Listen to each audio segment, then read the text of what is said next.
শ্রাদ্ধ হয়ে গেল। আমার স্ত্রী চলে গেছিল, আগুনে ছাই করে দিয়ে এসেছি। 3টে দিন কেটে গেল।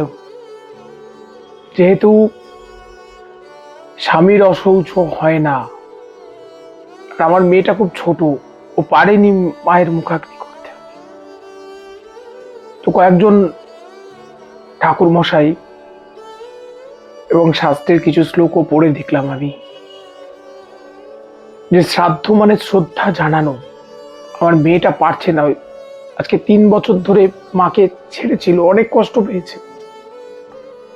আমি জানি হিন্দু ধর্ম অনেক উদার,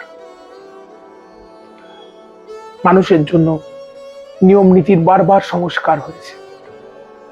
আমি 4র্থ দিনেই সেই শ্রাদ্ধ, পার্বণ শ্রাদ্ধ, আরো যত নিয়ম কার্য আছে সব ওই মেয়েটিকে সামনে রেখে করালাম।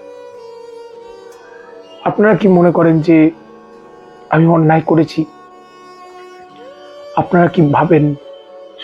আমার মনে হয় যে যে বাচ্চাটা আজকে 3 বছর ধরে মায়ের জন্য কষ্ট পেয়েছে, এখনো তাকে কষ্ট দেওয়ার দরকার আছে?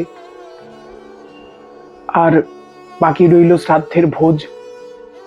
এমন অনেক আমার নিজের লোক আছে যারা এই 3 বছরে কেউ খোঁজ খবর নেয়নি, যারা আমার স্ত্রীর কেমন আছে গিয়ে একবার খবরও নেয়নি, এমনকি তাকে যখন নিয়ে আসা হলো তারপর দেখতেও আসেনি। তারা অনেকে প্রশ্ন করছেন আমি অপরাধ করেছি, তাই না?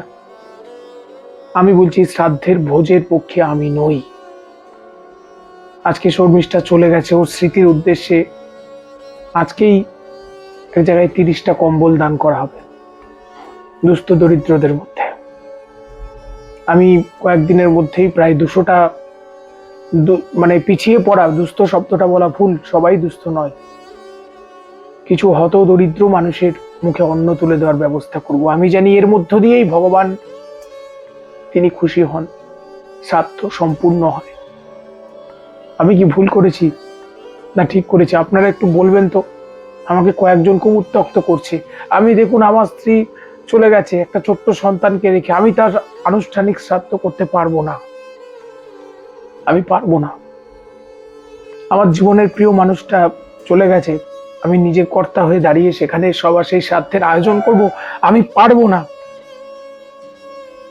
আপনারা বলবেন আমি ঠিক করলাম কি ভুল করলাম। ভালো থাকবেন সবাই।